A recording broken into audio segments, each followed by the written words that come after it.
All right, so whether it was letting her move in or letting her stay, or even finding a literal self-defense knife hidden right under her pillow, our guy did not even care because his trust in her was already that deep.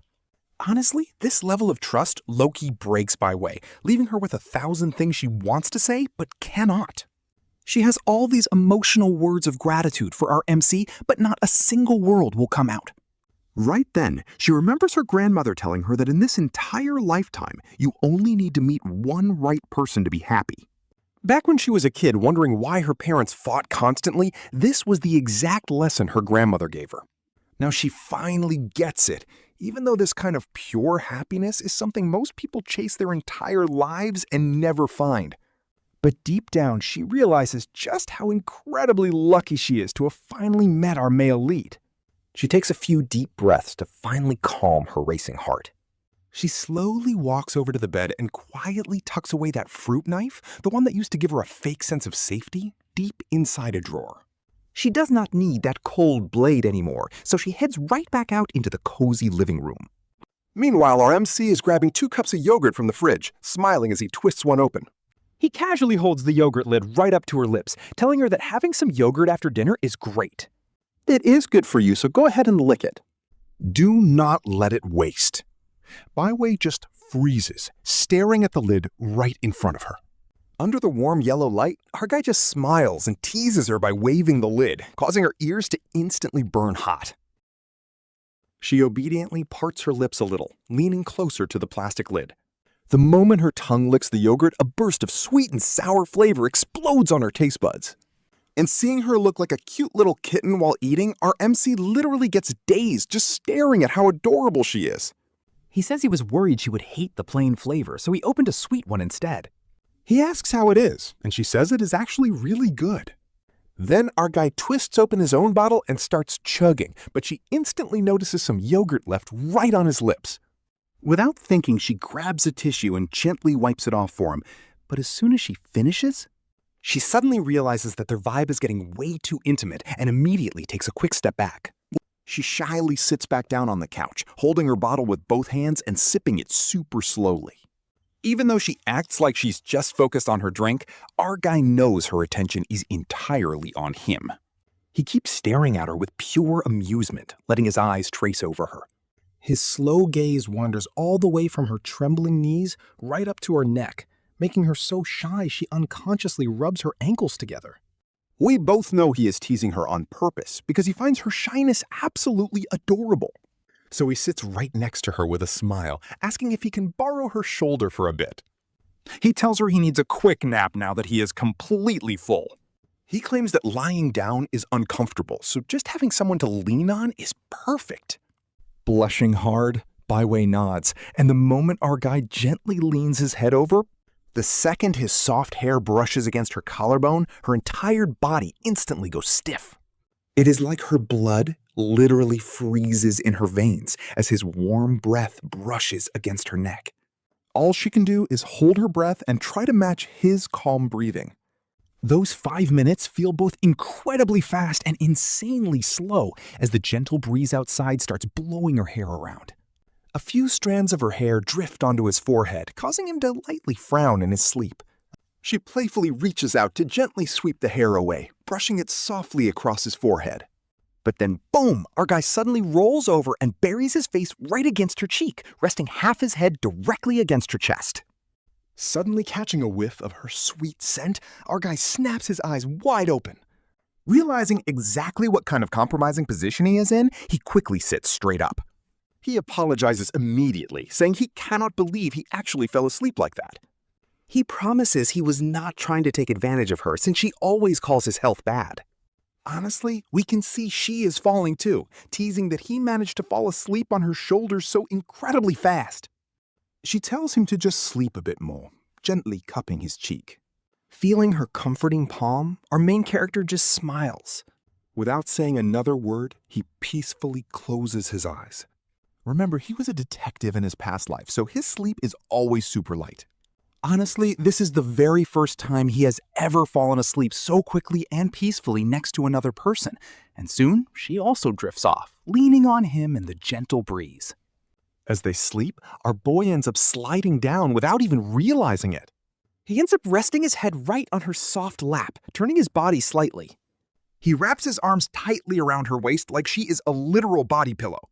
When Bai Wei slowly wakes up and sees this adorable scene, her face instantly turns bright red, but she does not even try to pull away. Instead, she gently places her hand on his back, just staring at him as he clings to her like a cute little puppy. She is completely spellbound by this moment, but then suddenly, his alarm starts blasting. It startles him right out of his dream, and the moment he wakes up, he suddenly realizes he is hugging something incredibly soft, with his head still pillowed right on her lap. Shocked, he literally jumps off the couch as she warns him to be careful. Our boy scratches his head, completely confused about when his sleeping habits got this wild. He quickly runs to the bathroom to wash his face, and when he walks back out, he sees her smiling warmly at him, clearly not minding that he was being a bit forward. He finally breathes a sigh of relief, because he was low-key worried that his sudden closeness might have upset her. He did not want her to feel uncomfortable, but now that he knows her affection level is incredibly high, he makes a quick decision and tells her it is time to go. They are heading to her place to grab her bags just as dusk begins to fall. The setting sun in the west paints her family's old apartment building in a heavy, depressing shade of orange. The closer they get to her front door, the more he can feel Bai Wei freezing up beside him. You can practically hear her heart pounding in the dead silent hallway as several neighbors pass by them. The neighbors keep staring at them, and one of them even teases her about finding such a handsome boyfriend. That is just classic neighborhood gossip for you, and the comment instantly makes Bai Wei blush like crazy. She doesn't even try to deny it, instead just burying her face even lower. Our main character completely ignores the gossip and holds her hand, leading her straight up to the 4th floor.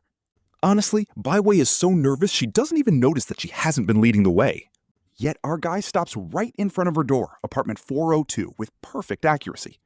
Bai Wei pulls out her keys, but her hands are shaking way too much to unlock it. He knows exactly how terrifying and heavy that simple click of the lock opening actually feels to her. At this point, her mind is completely blank and she is absolutely dreading whatever might be waiting on the other side. Seeing her just standing there, frozen, too terrified to even open the door. Our main character just reaches out and turns the handle for her, and as the door opens, the house is dead silent, and Bai Wei lets out a massive sigh of relief, glad she doesn't have to face her mom. Her tensed-up nerves finally relax a bit, but just when they think the entire place is completely empty, a bedroom door suddenly swings open, and a little 7-year-old boy steps out into the hallway. It is her little half-brother, Li Mingyu, who immediately asks where she has been these past few days. She tells him she was at a friend's house, asking where their parents are. No matter how awful her parents treat her, she still genuinely cares for this little brother of hers. But seeing him always brings back painful memories of how their parents completely ignored her to spoil him, which low-key makes her feelings on this whole situation super complicated. The kid says their parents are at the hospital, but their mom should be back soon to make dinner. Then he looks at our MC and asks if this handsome guy is her boyfriend. Hearing her little brother say that, Bai Wei blushes like crazy. She sneaks a quick glance at our main character, but he does not react. She stays quiet, but hearing her mother is coming back soon, immediate panic mode. She panics instantly and decides she has to pack her things as fast as possible. But hearing the word hospital instantly triggers a flashback. You and I are about to see the dark, bloody truth of that rainy night. Last Friday night, her insanely toxic mother, Li Fengji, forcibly went through Bai Wei's phone. She discovers secret photos of our main character. Now, this mother's mental state was already incredibly fragile because of her ex-husband's cheating, so this completely breaks her. These photos hit her most sensitive nerve, and in that exact moment, she loses it. Li Fengzi projects all her absolute hatred for her ex-husband straight onto Bai Wei, screaming the most disgusting, vile insults and calling her totally shameless. While poor Bai Wei stands there in absolute tearful despair, this completely unhinged mother actually grabs a sharp fruit knife from the table. She starts screaming that she is going to slash her daughter's face. Stepfather Li Gang sees this madness and rushes in. They struggle for the knife, and suddenly the blade turns. Li Fengzi stumbles, plunging the knife deep into her husband's stomach. The raw, metallic smell of fresh blood finally snaps her out of her crazy trance. She collapses in a pool of blood, crying hysterically. But Li Gang's sacrifice? Here is the twist. He did not jump in to save Bai Wei. He did it to protect his beloved wife. He wanted to stop her from committing murder. See, he loved her since they were kids. His love was obsessive and pathetic. Even if she is literally insane, he still protects her. He was willing to do absolutely anything to protect his wife, yet he did not have a single shred of love left for innocent Bai Wei. Looking at her husband bleeding out on the floor, Li Fengzi turns her eyes. She turns and glares at the terrified Bai Wei with pure, unfiltered hatred, screaming those awful words. "Get out of here, you jinx! Get as far away as possible!" And just like that, a penniless girl is kicked out into the freezing rain. Honestly, this villain makes my blood boil. Shaking those brutal memories out of her head, Bai Wei tells her little brother to go do his homework. Then she pulls our main character right into her bedroom and drags out a small pink suitcase. She frantically starts packing her clothes, while our guy looks around the room. His eyes land on a locked diary in her drawer. In his past life, after she tragically passed away, he actually opened this diary and read her private thoughts. The pages were packed with little happy moments she had forced herself to write down just to find the strength to keep going. That is so heartbreaking. In this current life, he does not touch it. But even though Bai Wei does not say what she wants, our main character knows her so well that he quietly gathers the textbooks and notebooks she values the most and stacks them up. He leaves them in a neat stack, waiting for her to finish packing her clothes. When she turns around, she realizes he picked out every single thing she secretly wanted to bring. Leaving all the useless stuff behind? Honestly, she just stands there, completely frozen. Pure, overwhelming emotion wells up in her eyes. It turns out, while she was secretly in love and watching his every move, our main character was paying the exact same close, gentle attention to her. Once everything is finally packed up, Bai Wei pulls out a piece of paper and quickly writes a short note. They wheel the suitcase out of the room, and she places the note gently on the dining table. She turns to head straight for the front door, but suddenly, click. The door lock begins to turn. The next moment, the door swings wide open. And boom! Li Fengzi is standing right there in the doorway. Talk about awful timing. This is where we hold our breath. Bai Wei's hand on her suitcase starts shaking like crazy, while her mother just stands there staring at them. Suddenly, hearing the noise, little brother Li Mingyu opens his bedroom door, calling out for his mom. He says he is hungry, breaking the heavy silence. The mother barely holds back her extreme rage. She softly coaxes him back inside, but the absolute second that bedroom door shuts, the mask falls. Her face instantly turns ice cold, and she glares at Bai Wei with total burning disbelief in her eyes. What is the meaning of this? Think you are all grown up now? The toxic mother screams that Bai Wei is acting all grown up now, accusing her of trying to elope, while poor Bai Wei just bites her lips silently. Her mother's harsh words from last Friday still echo painfully in her ears. She pulls the ultimate guilt trip, screaming about carrying her for 10 months just for her to walk away, demanding to know if Bai Wei even respects her as a mother anymore. Tears stream down Bai Wei's face, but not because she was scolded. Her heart is literally breaking because the last shred of affection for her mother just shattered completely. She just wants to keep her dignity. She refuses to scream back, just standing there weeping silently in absolute sadness. But then our male lead steps in with a cold face, completely blocking the mother. He tells the mother that Bai Wei never wanted things to turn out like this. Instead, she and her stepdad forced this poor girl into a corner. He even checked with her school teachers. The mother sneers, telling him to wipe that smile off his face, calling him a typical rich playboy. She turns back to Bai Wei with a fake, heartbroken look on her face. She claims he is handsome and rich, meaning he is trash, just like her dad, saying he will spoil her now, but will kick her to the curb just like her father did. She yells that she is the ultimate warning and that he will dump her eventually, begging her to wake up and see the truth before she gets abandoned. Hearing these toxic lies, Bai Wei looks up at him with tear-filled eyes. She knows he would never do that, especially since they are not even officially dating yet. Our male lead takes a deep breath, gently wiping her tears away with his sleeve. He tells her he despises making cheap, empty promises of eternal love because real love is about the present. He looks at the mother, admitting that nobody can truly guarantee the future. But he promises that as long as Bai Wei is with him, she will only have happy memories. That is enough for him, but the mother snaps, ignoring his words. She warns him to stay far away from her daughter. But our guy fires back, warning her that Bai Wei is an adult. She has a stable job and her own income now. By law, she is free from her mother's control. If she wants to show real motherly love, he is totally fine with that. But if she just wants to keep her as a puppet, he will never allow it. Li Fengzi trembles with rage, picking up the paper. Her jaw drops when she sees a monthly salary of 6,000 yuan. She realizes her quiet daughter has a serious backbone. Losing her mind, she screams that having money does not make him God. She tells him to screw the law, threatening him if he takes her daughter. She yells that she will send the police right to his doorstep.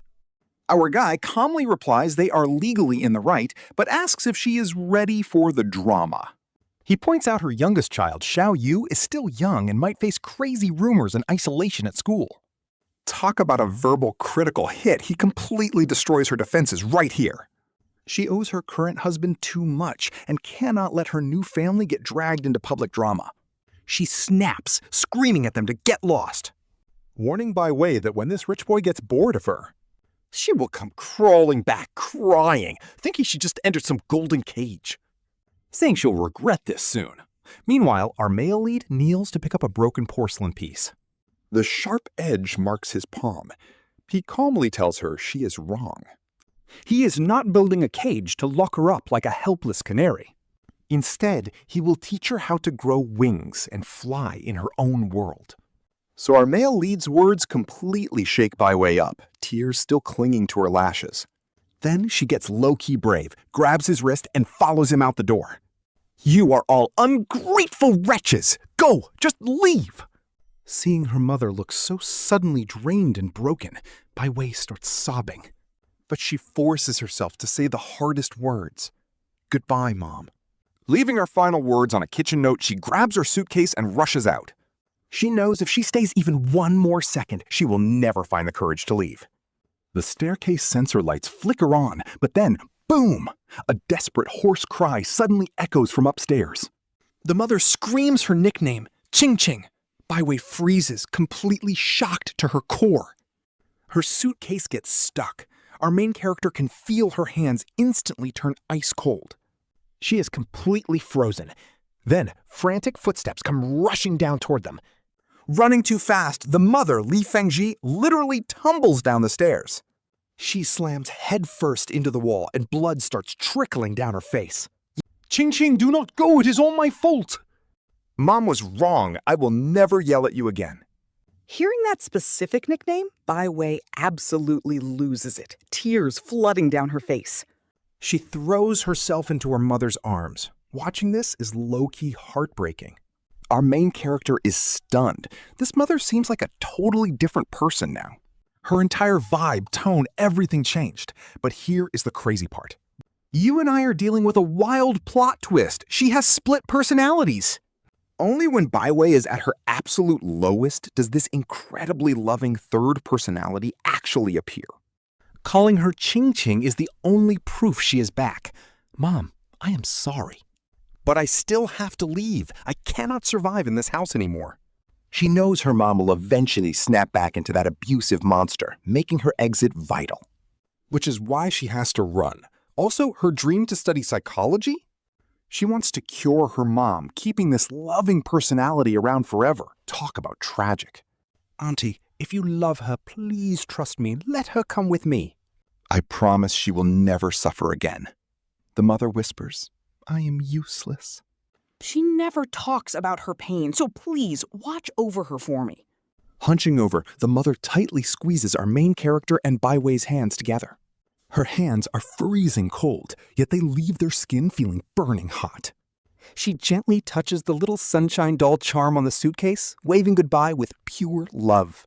Bai Wei keeps looking back, But her tears are finally replaced by a relieved smile. Shedding her defenses, she is literally like a free bird, carrying her luggage with one hand, while her other arm wraps tightly around our male lead, leaning right into him. He can feel her leaning close, and her pure joy is completely infectious. He cannot help but smile too. Later, inside their taxi ride back home. Even the driver notices her vibe, joking she must have won the lottery. But our guy feels a sudden chill just before they got in. He felt like someone was secretly stalking them from the shadows. What are you looking at? Oh, it is nothing, he answers with a quick smile. Was it just his imagination? You and I can tell something is definitely off. He pushes down the panic. Fast forward, and the evening study bell rings. The classroom is filled with silent tension. Bai Wei sits right next to him, happily studying. Honestly, escaping that toxic house was the best thing for her. Look at our female lead. She finally looks happy, like a plant soaking up the sun. But our regrets detective captain cannot relax at all, ever since they got off the cab. Honestly, you and I would be terrified, but his 10 years of police instincts are screaming. The stalker followed them inside. He acts casual, clutching a pen while keeping his guard up. But his eyes are locked on the glass door reflection. Hallway sensor lights are still on. That means someone is waiting in the blind spot, just staring, absolutely chilling. Right then, Bai Wei asks Tingwei for help with a physics problem from non-Shanghai. She leans in, asking him to take a look. Smelling like sweet citrus, she hands him the draft paper. But his eyes catch a shadow in a black raincoat reflecting on the glass, quickly darting back. He points out her mistake, but physics is the least of his worries right now. He whispers, "Listen, for the next 5 minutes, no matter what happens, you stay in your seat. Absolutely do not leave the classroom." She asks if something is wrong. "Where are you going?" He smiles, telling her he is just catching a rat. Remember, the classroom is crowded, which is the safest place for you. "Wait for me." He leaves before she can ask anything else. He pulls back his chair and stands up abruptly. Stepping out the back door, he walks into the empty hallway. Instantly, his warm high schooler act drops. This is his deadly detective captain persona. But cold and ruthless, he intentionally heavy steps down the corridor. He heads straight toward the abandoned science building where the lights are dim. The security cameras are broken. If the stalker wants to make a move, this is the perfect hunting ground. As he enters the chilly corridor, creeping footsteps echo right behind him. The rubber soles squeaking against the concrete sound incredibly loud in the silence. Our detective just smirks. The prey is officially hooked, guys. He slams open the old chemistry lab door and slips inside. Hiding in the blind spot behind the door, holding his breath. 10 seconds later, a rough hand slowly pushes the door open. A faint flashlight beam sweeps inside. It is showtime. Like a pouncing panther, he strikes from behind the door. He grabs the stalker's wrist in a vice grip, locking the flashlight. Squeezing his fingers, he twists the wrist outward with brutal force. With a painful groan, the flashlight clatters to the ground. Without a second's delay, his right hand grabs the guy's head. Using the guy's momentum, he delivers a brutal knee strike to the gut. This close quarters takedown is literally a dimensional strike, so clean. The stalker is folded instantly, collapsing onto the floor in pain. Tingwei pins him down with a heavy boot to the chest. He bends down, grabs the flashlight, and shines it on his face. But seeing that twisted, painful face makes his eyes widen in shock. No shot! It is Li Gang, Bai Wei's stepdad, on the floor. The same man who got stabbed defending his wife during last Friday's storm. His wounds clearly have not healed yet, and he is sweating from pain. Yet he stares back with bloodshot eyes as a knife slips from his raincoat. Guys, what a crazy plot twist! So the aunt is still in the hospital, but this guy is out. Running around with fresh stab wounds, dressed like a total creep? Stalking our main character at school? Like, bro, what is your plan here? He demands to know why the main character is protecting this girl. Turns out his wife completely broke down at the hospital. If the doctors hadn't stepped in with a heavy sedative, she was done. The stepfather is convinced she can't survive with Bai Wei around. He wants her gone. No shot she's staying in this city. He literally screams, "I want her dead!" Talk about insane final boss energy. Suddenly, all the puzzle pieces from the main character's past life start to connect. The raincoat killer who dodged every single camera to murder Bai Wei wasn't some random thug, but this obsessed stepfather. That is actually crazy. Did he ignore his own wounds back then, just like today? Sneaking out of his hospital bed just to stalk her and finish the job? Our main character doesn't waste any time. He is literally built different. He immediately calls the cops, reporting a psycho with a knife. The police drag the stepfather away, but as the sirens fade, the main character still feels like something is seriously off. The next morning, he skips school to do some detective work. Using his family connections, he sneaks straight into the hospital's security room. Without hard proof, we can't just assume the stepfather did it. Plus, in his past life, the police completely ruled him out. The guy had a solid alibi, so our main character has to verify that night. What was he actually doing? He asks the guard for the footage. All right, you and I are about to see a massive plot twist unfold. At 8:15 p.m., a bloody Lee gang is wheeled into surgery. By 8:40, the red surgery light is still glowing. Nurses are rushing in and out with blood bags until 9:20. He's finally rolled out, completely hooked up to life support tubes. They put him straight into the ICU, and he stays there past 11. Absolutely nobody enters or leaves that room, a critically injured guy. Can't exactly jump out a third-story window. It's a complete shock. His hands and feet go completely numb. The coroner's report had her time of death at 10:30 p.m., which means that night. The stepfather was literally on an operating table. He couldn't be the killer. Wait, if it wasn't the stepfather, then who actually did it? Walking out of the hospital, the midday sun is almost blinding. That rock-solid alibi is heavily weighing on our main character's mind right now. This hidden threat is terrifying, and honestly, the suspense is killing me. He heads home to a quiet house, smelling faintly of clean soap. He sneaks into the guest bedroom, where Bai Wei is fast asleep.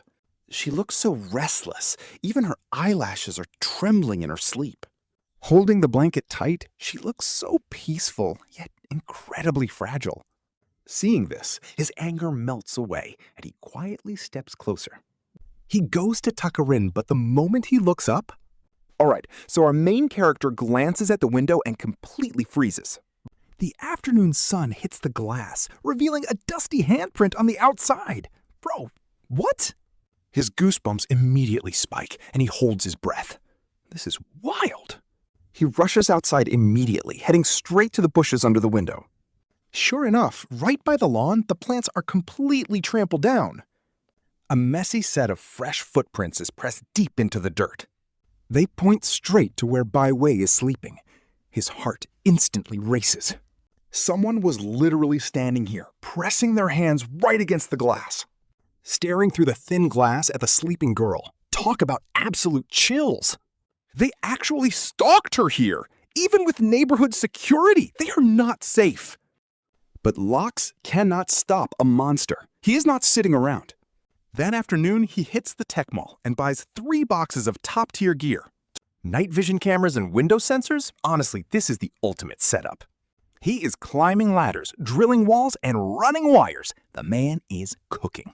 The noise wakes Bai Wei up, and she walks out in oversized loungewear, rubbing her sleepy eyes as she steps out of the bedroom. She asks, "What are you doing? Why did you buy so many cameras?" He lies, "I'm just paranoid. The first floor is convenient, but it is always good to prevent thieves. Come hold the ladder for me." She teases, "Oh, so you are actually worried about my safety?" You already know. But as he reaches for the ceiling corner camera, Bai Wei stands on her tiptoes trying to hand him the wire. She stretches up, revealing her collarbone. Okay, the romance is low-key hitting. Looking down from the ladder, his eyes accidentally drift to her.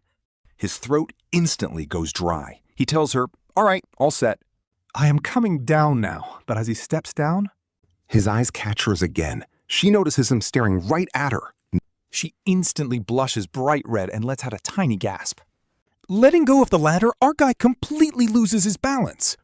He falls backwards, and Bai Wei quickly reaches out to catch him. He leans in, letting his weight crash right into her arms. Pulling her close, she gasps, "Be careful, are you okay?" "Did you sprain your ankle?" "Ankle is fine," he replies. "But that scared me. My legs are actually like jelly right now." "As my maid, you failed to protect me. You gotta take responsibility." "Stop playing around," she says, but she does not push him away. Her small hands hesitate, then gently wrap around his waist. They are hugging. Holding her close finally calms his frayed nerves. This payoff is so sweet. After dinner, he sets up the split-screen monitors on his laptop. Bai Wei washes some fresh strawberries and sits sweetly right beside him. Feeding him the biggest one, he eats it while staring at the screen. Every blind spot on the lawn is now covered by high-definition cameras. If that creepy stalker dares to return, there is no way he escapes.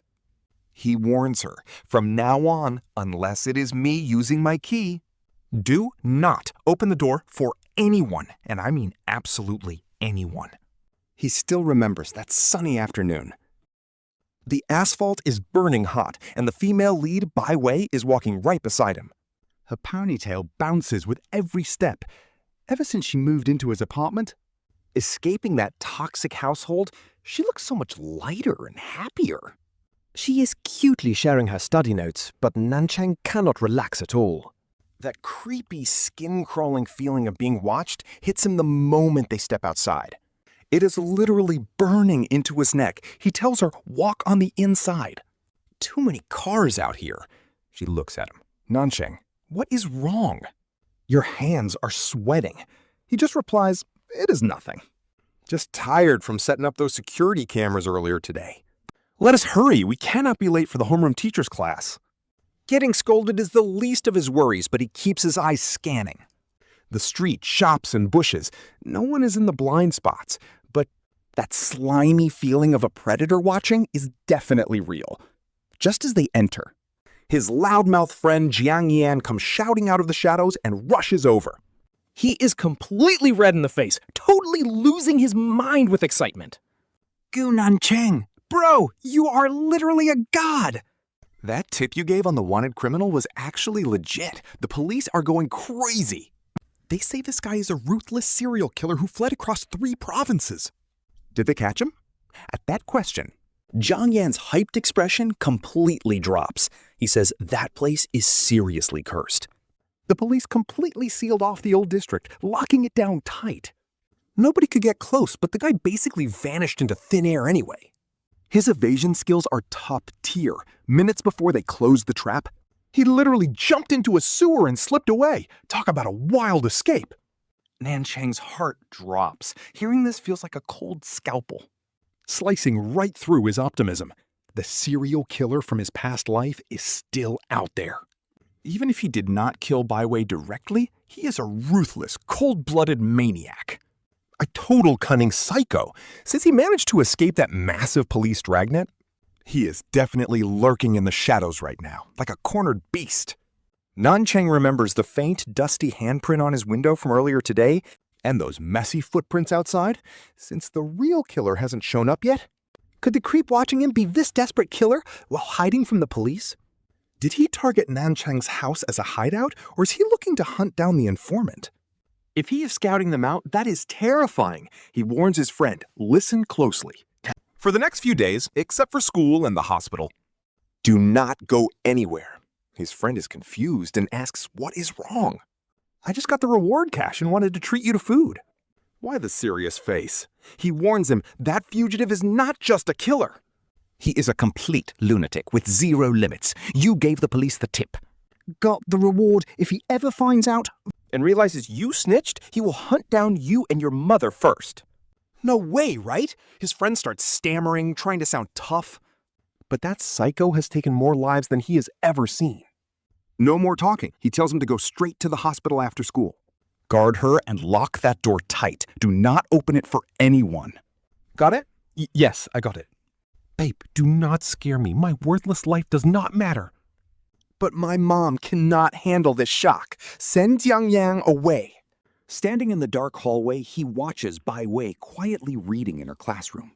Chills run down his spine, and here is the twist. Li Gang is cleared.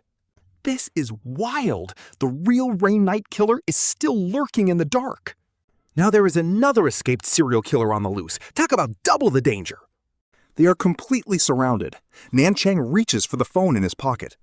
The home security app is running, no matter who left those footprints outside. If they dare to show up, he is going to make them pay. After night class, Nan Chang and Bai Wei walk home side by side. The night breeze is chilly, but she is low-key loving the safety of having company. She chatters happily about school the entire way until they get back home. Bai Wei immediately puts on an apron and heads into the kitchen. Soon, steaming tomato egg noodles are served. Nan Chang, taste this quickly. I added your favorite fried egg and made the edges extra crispy today. Honestly, even if this was poison, he would eat every last bite. Stop talking nonsense and just eat. The warm dining light glows against her blushing face, looking so soft. He scarfs down the noodles, enjoying this cozy, beautiful moment. Basking in this fleeting peace, Bai Wei heads to the bathroom to shower. As the shower runs, he leans back on the sofa. He opens his phone and checks the yard security system he just installed. The infrared night vision displays the garden clearly. He scrolls through the evening playback. Suddenly, his eyes lock onto the screen. It is just past 6 p.m. Before they even got home, a strange man wearing a baseball cap loitered around the bushes for over 10 minutes, peeking inside the window several times. Checking the guy's face closely, he notices a slightly chubby build. Drooping eyes. He quickly recalls the wanted poster released by the police. Wait, it is not him. That wanted killer is thin. He has super high cheekbones. This is a completely different guy.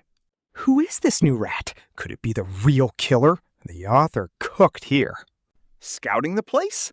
And being targeted from the shadows is the absolute worst. An escaped serial killer, a mysterious mastermind from his past life. And now a daytime stalker. He is literally at the center of a massive storm. Midnight passes. 1 a.m. The entire neighborhood is dead silent. He lies in the master bedroom, eyes closed. But his old detective instincts keep his senses completely locked in.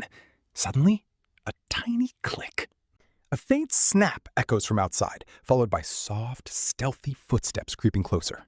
They are heading right toward the living room window. His eyes snap open. Like a predator waking up, he slips out of bed without a sound. He steps onto the floor, silent as a ghost. Pressing against the wall, he glides toward the living room, hiding in the blind spot of the window under the dim moonlight. All right, so our regression main character peeks through the curtains and spots a creepy, thin shadow. This sketchy figure is pressed right against the outer wall, and those hands are groveling around the window like they're searching for something. He even tries to nudge the window open. At this point, our main character tenses every single muscle to the absolute limit. One wrong move from this guy, and he is ready to break through the glass and fold him instantly. He wants to absolutely wreck him, but he forces himself not to ruin the trap. He needs to see what this creep is actually up to, and if he brought any backup. As the seconds tick by, that dark silhouette just stands frozen outside for about 23 minutes. Maybe he realized the window was locked tight from the inside, or maybe he sensed some kind of dangerous vibe. Out of nowhere, he stops, turns on his heel, and quickly vanishes deep into the dark bushes of the neighborhood. Instinct kicks in, and our main character is about to bolt out to chase him, but his hand freezes. His hand stops dead right on the door handle itself. He glances back at the tightly shut guest room door, knowing his girl, Bai Wei, is still sound asleep inside. Wrecking this rat is tempting, but keeping Bai Wei completely safe is always his #1 priority. Suppressing his boiling dark side, he backs off and walks over to the coffee table. He quickly boots up his security computer to pull up the high-definition infrared footage of that exact window from moments ago. He rewinds the videotape, and there it is. The dark silhouette pops up on screen. Honestly, his top-tier security system is built different. The quality is so crisp, you can literally see every crease on his clothes. He glares directly at the screen, dragging the slider right to the exact split second the intruder turns around to leave the scene. And then boom, just as he abruptly turns his head, the infrared camera gets a perfect crystal clear shot of his face. But when he sees who it is, that's actually crazy. You and I did not see this coming. His brain goes completely numb, feeling like he just got struck in the head with a heavy club. It is that familiar, timid, and lonely face that always hides behind those thick, messy bangs at school. Gee! Ain't no way! How is it the class punching bag who always gets absolutely folded by local bullies?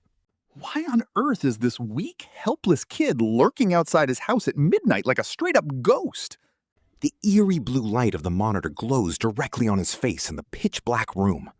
Sitting all alone on the dark sofa, his fingers unconsciously tap against his knee as his mind starts racing. His elite detective brain is running like a literal supercomputer, trying to piece together all these wild, chaotic dots that seem completely unrelated. The mysterious fat guy from earlier, and now Yi Tzi lurking in the dark. Plus that faint, dusty handprint left on the guest room window. What kind of insane conspiracy is brewing between these three clues? If that sketchy fat guy was the one who left the handprint, why did he just loiter around the bushes without doing anything? Why didn't he make a move? Who actually sent him to watch this place? Our main character takes a deep breath and puts the fat guy's clues on the back burner for now. Instead, his sharp gaze locks onto the frozen image of Yi Tzi's face on the monitor screen. Honestly, Yi Tzi showing up like this is way more terrifying and chilling than some random mysterious thug. This kid is supposed to be a quiet, submissive loner who always gets pushed around at school. We are talking about a punching bag who never dared to fight back when bullies extorted him. Why does he suddenly have pro-level stealth skills at 1 a.m? He is acting like a literal ghost outside the window. But once our main character's detective instincts are triggered, there is no stopping him.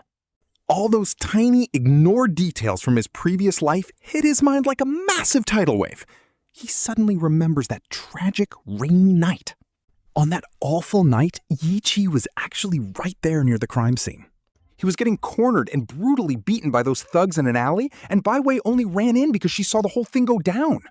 She walked right into that deadly alley to save him. In his past life, he always thought Yi Tzi was just an unlucky victim who was in the wrong place.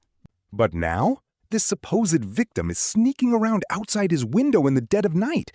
What if the person who grabbed Bai Wei's fruit knife in the pouring rain in his past life and brutally took her life was actually Yi Tzi? The moment this horrifying theory pops into his head, he closes his eyes, using his incredibly sharp forensic logic to piece this terrifying puzzle together. You and I can already feel the tension building as he tries to remember the chaotic aftermath of that day. All right, so you and I start with the school completely crawling with police and everyone is panicking. But what about Yi Tzi? In the past life, during the dark days right after Bai Wei died, he just sat in the corner like an absolute ghost, showing zero panic and absolutely no fear. No emotional breakdown, nothing. Honestly, his flatline composure was basically like a pool of dead water. It's crazy. But wait, our MC knows criminal psychology too well to fall for this act. With the cops crawling everywhere, there was no shot this kid could pull off a flawless cover-up. That level of fake calm requires a terrifyingly dark mental state and a seriously deep scheming mind. Like, how does a kid who shook from getting bullied suddenly have the psycho mind of a literal serial killer? If he is actually this calculating, then his whole weak, bullied schoolboy persona was just a massive act. He is basically a venomous snake in sheep's clothing, just quietly waiting in the shadows next to everyone. Just coldly watching the world burn while the clock on the wall ticks away second by second. Our MC gets literal chills here. If Yi Tzi really was that cold-blooded butcher in the past life, does him showing up tonight mean he is already locked on to our MC and Bai Wei in this timeline? He is literally playing mind games with his prey, but whatever is hiding under that mask, he's getting exposed. Our MC is determined to unmask him, so he stands up and walks to the guest bedroom. He double-checks the lock and listens to Bai Wei sleeping peacefully inside. The protective instinct is real. Clenching his fists, he realizes he can't just leave this literal time bomb sitting in his classroom. He cannot let this slide. So he makes his move. He is heading to school tomorrow. He has to find Yi Tzi and rip away that totally harmless act of hers. It is time to uncover the truth about that rainy night. Cut to the next morning. Sunlight streams in. The warm morning light hits the wooden floor as our MC steps out of his room. From the kitchen, he hears bacon sizzling and smells that warm, fresh toast. Talk about a cozy transition. There is Bai Wei in a cozy white hoodie, busy making breakfast. Honestly, she is too pure for this world. The morning glow frames her perfectly.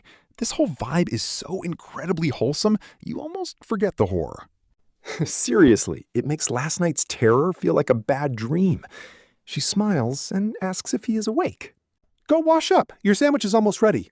I even put extra cheese in there today, just how you like it. Our MC teases her, saying whoever marries her is going to be the luckiest guy alive. She blushes, telling him to stop teasing her first thing in the morning. Go wash your face. Next thing you know, they're sitting at the table.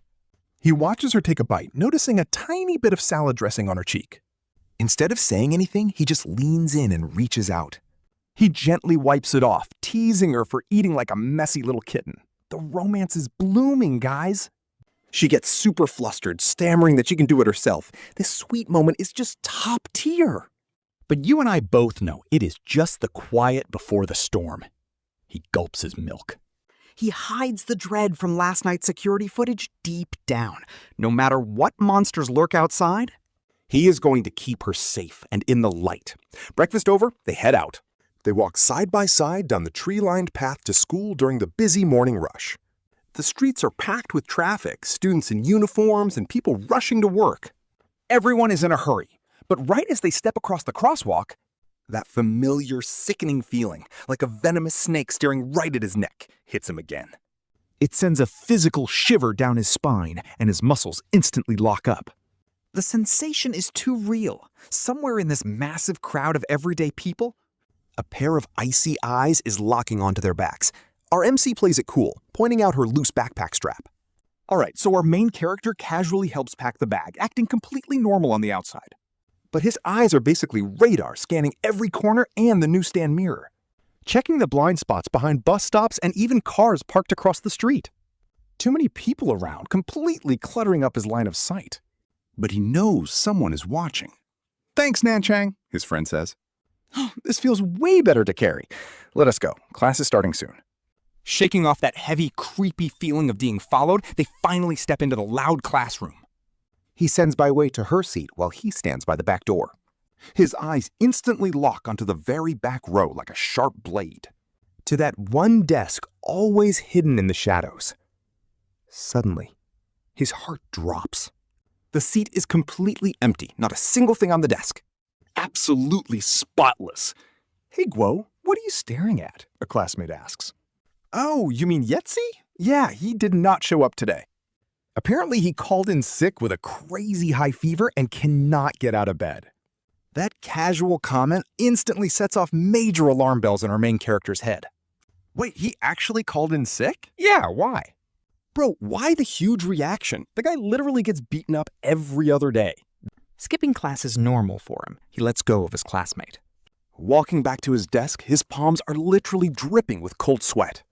At 1 a.m., the guy was practically lurking outside his window like a ghost, pulling off a highly professional recon mission. And then this morning on the way to school, they felt that intense stalker energy again. Yet now he suddenly skips school? All right, the author is cooking here, and honestly, this pacing is top tier. If he did not show up, then where is he right now? The answer's pretty obvious. The freak staring them down on the road this morning? The creep currently lurking in the shadows and tracking them like a venomous snake? Is 100% Yaechi, the same villain who stole Bai Wei's knife in his past life and sneaked to his window last night. In his head, the creepy stalker from this morning and the mysterious intruder finally start to blend together, forming a pale, cowardly face hidden behind a thick set of bangs. What kind of dark secrets is Yeetzi actually hiding? The second the bell rings, he takes Bai Wei straight to Yeetzi's address from the school roster. It is just a basic, run-of-the-mill neighborhood. A bit old school, but the place is relatively clean. He reaches the third floor and knocks on the security door. But there is no answer. Just as he starts questioning it, the neighbor across the hall walks out holding a trash bag. Stop knocking! Looking for the Yi family? They left early this morning before the sun was even up. Packed up all their bags and moved. Said some relatives in the countryside had an emergency. They even canceled their lease. Wait, man, they literally packed up and left before sunrise? Yeah, around 5 a.m. that moving truck was making a massive racket. Super annoying. Then, boom. The neighbor's words hit him like a bucket of absolute ice water. If they moved before sunrise, then who was following him and Bai Wei to school? And giving them that icy, suffocating stalker vibe? Who the hell was that? His mind goes into overdrive as a cold shiver runs down his spine. If the stalker from this morning was not actually Yatesi, that means besides the creep at his window, There is a second pair of eyes watching. Could it be that random fat stranger? This twist is insane. all right, you and I need to think. Is this the escaped serial killer or the actual rainy night murderer? Pushing down his panic, Nanchang grabs Bai Wei's hand to keep her grounded. He decides to get her home first so they can actually make a plan. But when they arrive at the apartment, there is a totally uninvited guest waiting in the hallway. It is a middle-aged man in a tailored suit, looking all slick. Talk about villain vibes. He is pacing back and forth, looking incredibly pissed off and tense. The second Bai Wei sees his face, she completely freezes up next to Nanchang. She instantly squeezes Nanchang's hand and whispers, "Dad?" Oh, so you still remember I am your father? Bai Chengfeng storms right over. He yanks Bai Wei away, shouting, "Do you even know what you are doing? Your mother is literally in a hospital bed right now, completely out of her mind. And you actually have the nerve to just abandon her like this? Worse, a girl like you is out here playing house and living with a boy. What about your reputation? Honestly, hearing this fake father lecture her makes my blood boil." Bai Wei's eyes tear up instantly, but she is definitely not backing down this time. She rips her hand away from him and snaps. "What right do you have to lecture me? You abandoned my mother first. If it was not for you, she would never be like this. What do you even know about our struggles anyway? Did I not pay enough child support every month? Now your mother is sick. And you just run off? Go pack your things. We are going back to the Bai family right now. My daughter is not going to live like this. I am not going. I want absolutely nothing to do with you. And I am never stepping foot in your house. As for my mom, I will find a way myself. I do not need your help." Losing his temper, Bai Chengfeng grabs her arm to drag her away. But then, boom, Nanchang steps up like a brick wall. God, I love when he protects her. He stares the guy down with icy eyes and says, "Mr. Bai, she made herself clear. She is not going. Forcing her like this is not a very good look, is it? Nanchang, do not think for a second that just because your family has some power in Shanghai City, you can just abduct my daughter? This is family business." The dad glares at Bai Wei, hiding behind Nanchang. Then he catches Nanchang's absolutely terrifying glare. Realizing he is outmatched, he backs off.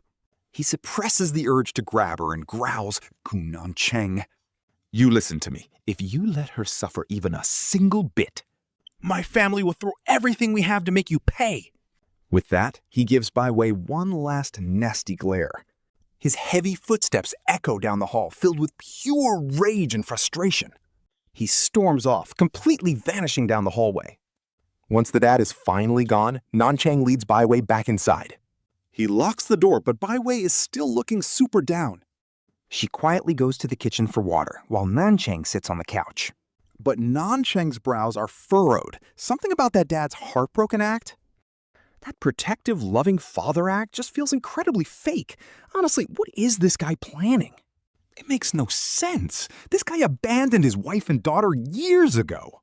He ignored them for a decade, even when Li Fengji lost her mind. Stick with me, because he is definitely up to something. All right, you and I are about to see this mystery unfold. Why is this guy suddenly at his doorstep?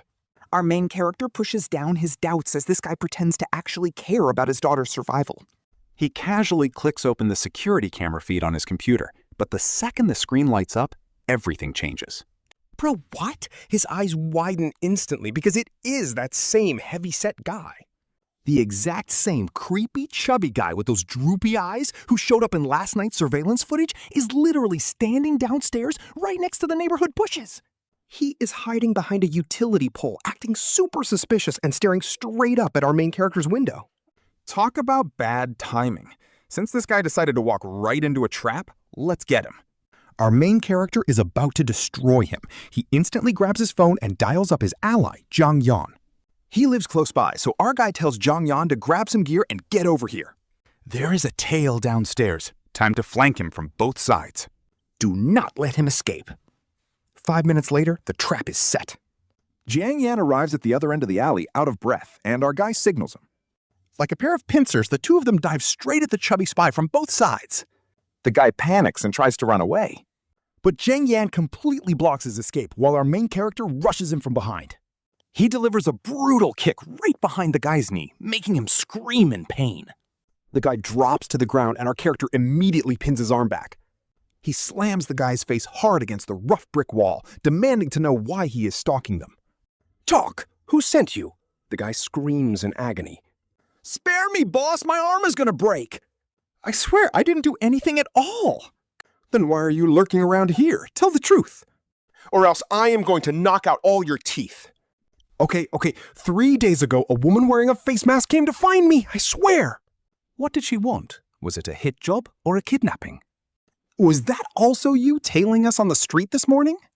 No way, boss! I would never dare do something so highly illegal. The client just sent me your photos and address. They just wanted me to watch and write down what time you leave. When you come back, and if there are any other adults in the house, I swear on my life I have absolutely never followed you guys on the streets. I was literally just paid to sit by the neighborhood entrance and note down the times. Please. What does she look like? Who is she? I really don't know. She handed over the cash and completely vanished after that. She didn't even leave her contact info, boss. I'm just a nobody trying to make a quick buck. I will even give you back the deposit money. Just please let me go. Our main character stares deep into his eyes. 10 years of detective experience tells him one thing. The guy is telling the truth. He's just a low-level pawn. You and I can see the lead has officially died. He lets go of his grip, letting the terrified informant scramble out of the alley. Jiang Yan is standing there cursing up a storm, but our main character just feels completely drained and defeated. The shadow stalking them on the streets this morning was definitely not this heavyset guy. It wasn't even Ye Si who moved out overnight. The real killer is still at large. They are out there acting like a total ghost, hiding without leaving a single trace behind. And the person who hired that chubby spy only wanted to map out their daily schedule. This means the enemy is cooking up a major, highly coordinated plot against them. After sending Jiang Yan away, he is alone. Our main character goes back inside alone. Bai Wei has already fallen asleep. He collapses on the sofa, rubbing his temples. I don't know about you, but this mystery is getting insane. So our main character looks up at his screens, checking the ground floor windows. Everything looks normal, but trust me guys, his eyes suddenly freeze on screen number 2. That is the infrared camera right above his front door, designed to watch the blind spot. When he set it up yesterday, he could clearly see the red fire hydrant in the corner. But now the feed is tilted 15 degrees to the left and the hydrant is completely gone. Instead, there is this massive blind spot by the door. Bro, his blood literally runs cold. Someone messed with his camera. This was definitely not the wind. The camera was bolted down tightly. Remember, he and Zhang Yan were just downstairs chasing that creep. They were only gone for 10 minutes, but in that tiny window, someone quietly crept up to his door, professionally dodging the camera like a ghost. They physically twisted the lens to create a blind spot. This is getting crazy. The real monster creeping in the dark was standing right outside his door. Sitting alone on the couch, he just stares at the screen showing that twisted angle. His mind is racing as he tries to connect all the dots from today. The handprints on the second-story window, the creepy midnight shadow. And now, this stealthy camera-twisting intruder. Everything is pointing to a single threat. He still suspects that sketchy girl Yeezy the most, but as he's trying to figure out her motive, bang, bang, someone is suddenly pounding on his door. He opens it defensively, only to find Jiang Yan, who had literally just walked away. Why are you back? Jiang Yan explains he forgot about Ye Si. He wanted to return 2 things. Wait, what things? Yeah, he wanted me to hand these over, and he left a specific message too. He actually came by last night, wanting to return them in person. He wanted to thank you, but it was way too late. He did not want to wake you up, so he just walked away. Hearing this, our main character is completely dumbfounded. This is wild! So Yetzi standing outside at 1 a.m. was literally just to return his stuff? And his family really did move away. He was not stalking our guy at all. He definitely did not have time to twist that security camera. Yeetzy is completely cleared. And just like that, our only lead snaps. He collapses in total defeat. He is low-key heartbroken and completely lost. If it is not Yeetzy, Then who twisted the lens? Who is this mystery boss watching him from the shadows?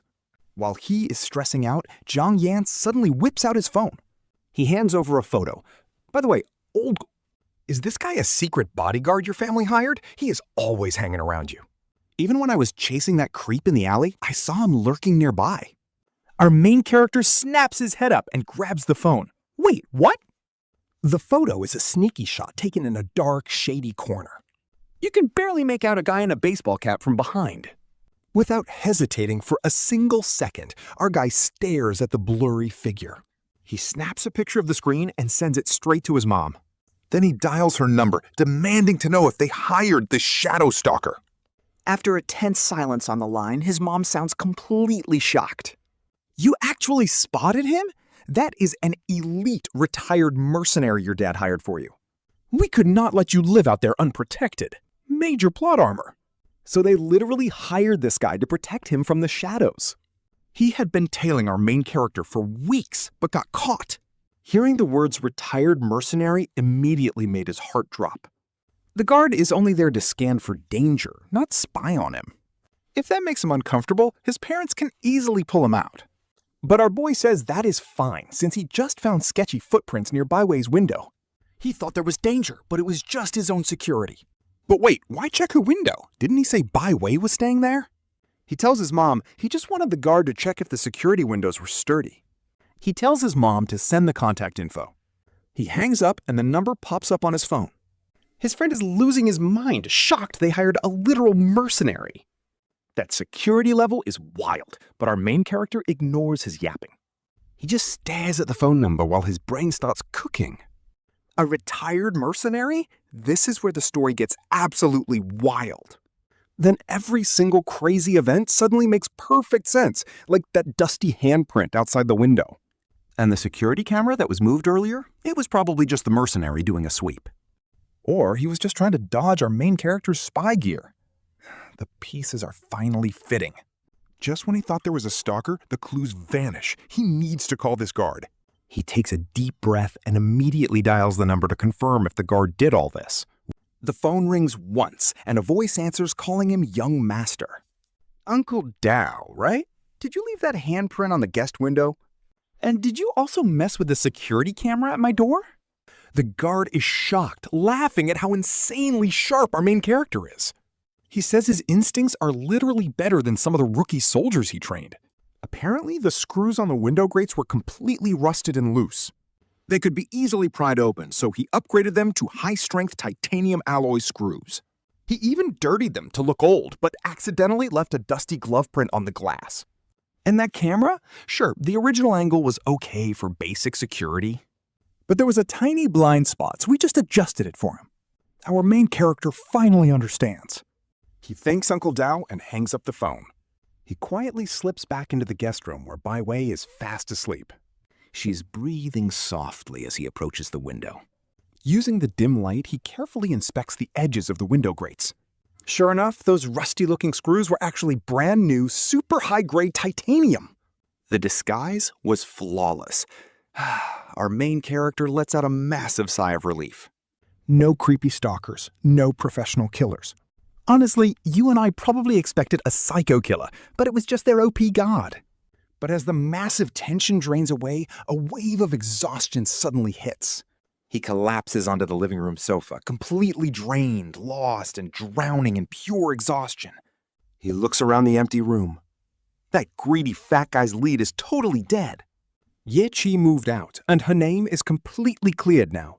Li Gang has a perfect alibi, meaning that fugitive serial killer has nothing to do with this. So where does that leave us? Every lead is dead. Who actually took the knife that night? All right, so the killer is still lurking out there like an absolute ghost. Perfectly blended into the crowd, leaving our main character with this insanely helpless feeling. Plus, after days of extreme stress, the freezing rain finally broke our boy's defenses. His vision starts blurring out, and everything around him begins to spin like crazy. His stomach is churning, and his throat feels bone dry, like it is on fire. He tries to force himself up for water, but his legs buckle, collapsing him onto the couch. Passing out cold, it feels like he is plunging straight into a burning fire. The bloody rainy night from his past life and Bai Wei's pale face keep haunting his dreams, tearing him apart. Nancheng, please wake up! Through the haze, a soft, anxious voice keeps echoing in his ear. Suddenly, a cool touch on his forehead barely calms the burning fever inside him. Struggling to open his heavy eyelids, his vision focuses on Bai Wei's worried face. She looks so pale. Nancheng, you are finally awake. You scared me to death. How did your fever get this high? He tries to speak, but his voice is completely gone. Without making a sound, he tries his best to sit up, only to find himself in the master bedroom, buried under heavy blankets. With a cold towel on his forehead, he croaks, "I am fine." Maybe just caught a little cold. What do you mean a little cold? Your temperature is 39.8. I found you on the couch this morning. You would not wake up at all, and you were burning hot. Drink some water first. I already got us a day off from the teacher. We are resting today. As the warm water finally soothes his dry throat, bringing him back to life, he watches her hustle around to care for him. Her eyes are bloodshot, meaning she has literally been by his side this entire time. Take the medicine. She gently helps him take the fever pills. If your fever does not drop by this afternoon, we are going to the hospital. Then she tightly holds his hands. Nancheng, do not be scared. I do not know what you are stressing over, but it is my turn to protect you. Just get some sleep. I am not going anywhere. I will stay right here, looking at her determined eyes and feeling the warmth of her hand, his tightly wound, exhausted nerves. Finally, relax. Under the heavy combo of the medicine and his fever, he closes his eyes again and falls back into a deep sleep. In his dream, he is suddenly pulled back into his past life. A colleague greets him warmly. "Old Gu, that case you always worried about? We found a major breakthrough. It is someone we know. We caught the suspect. Go check it out quickly." Just as he urgently asks who it is, a flash of white light wakes him up. By the time he opens his eyes again, it is already dark outside. The fading sunset peeks through the curtains, casting a warm orange glow across the room. He feels the intense soreness fade away, and his burning fever is finally gone. Turning his head, he sees Bai Wei asleep right next to him, looking completely exhausted. With dark circles under her eyes, she is still clutching that cold towel tightly. Sensing a slight shift in his breathing, she startles awake like a frightened little deer. He snaps awake, thank goodness. His fever finally broke, and she gently asks if he's hungry. She kept some porridge warm and runs to grab it. But Nancheng stops her, just wanting her to stay. He tightly grips her hand, feeling her real warmth. Honestly, this is so soft. He gently traces the pulse on her wrist, staring at how beautifully alive she is. But suddenly, an insane wave of panic wraps around his heart like a venomous snake. This regression MC is low-key terrified right now that this is all just a dream. He worries that once he catches the killer and rewrites her tragic fate, and completes the ultimate loop, this whole rule-breaking regression will suddenly end. Will he get dragged back to that freezing timeline with only her tombstone? Seriously, he selfishly wishes time would just freeze right here. If he just stops investigating and keeps her hidden inside this heavily protected safe house, could they actually live in peace forever? But seeing her absolute pure trust in him, he grits his teeth in frustration, making her ask, "What is wrong, Nancheng? Is your head dizzy again?" He quickly says he is fine. He claims his head is just clear now, and that he is hungry. She tells him to stay put while she fetches the food. She reminds him to take his temperature later, then quietly steps out. But the second that door closes, his gentle smile completely vanishes. He gets dead serious, gripping his phone with pure urgency. Knuckles turning white, a sudden realization flashes through his mind about Uncle Dao, the retired mercenary. If his mom said Uncle Dao was secretly guarding him this entire time, then he must have been nearby on that stormy night last Friday. That was the night Bai Wei knocked on his door before being murdered in that dark alley. In this timeline, she managed to survive inside his apartment. But what about the killer? Is that deadly demon still lurking and stalking her every single move? What if the killer actually followed her right to his doorstep that night? If so, a top-tier retired mercenary like Uncle Dao would have definitely noticed something. His sharp eyes would have caught that stalker instantly. No hesitation. Our MC acts. He quickly pulls up an unsaved number and hits dial. It barely rings once before Uncle Dao answers, addressing him as young master. Asking if he is feeling better and if there are any orders. Our MC asks about last Friday night, during the storm around 9:30 p.m. A soaked girl knocked on his door. He asks if Uncle Dao was guarding the area. Uncle Dao confirms he was on the opposite rooftop scanning blind spots when she arrived. Our boy immediately asks if he saw anyone suspicious trailing behind her. Like, was there a shadow stalking her all the way to the apartment? Or watching her from the dark? After asking, the tension is insane. The air completely freezes as dead silence fills the other end of the line. Only static hums in his ear, but those 2 seconds feel like an eternity. Then, Uncle Dao drops a bomb in a low voice. Yes, young master, there was. Bro, this revelation hits him like a truck. His blood instantly runs cold. Uncle Dao explains that through the heavy rain, he spotted someone in a long black coat. They wore a mask, keeping a constant 50-meter gap behind her. Just stalking her from a distance, right until she entered the apartment building. Talk about creepy. This sketchy guy stood under the streetlight across the road for like 23 minutes before walking away. And after that, the dude literally vanished and never showed up again. See, in the previous timeline, Bai Wei never made it inside, so the monster caught her in that alley. But in this regression, she is safe in our main character's house, completely out of the killer's reach. So the psycho had to watch his prey escape in the rain and reluctantly back off. Nancheng asks his guard, Uncle Dao, did you actually get a good look at his face? Can we find out who this is? But Uncle Dao says the rain was just too heavy. The street lamps were dim, and the guy was completely bundled up to hide his identity. So his face was invisible, but even though Uncle Dao did not chase him right then, He remembers exactly which dark alley the killer turned into.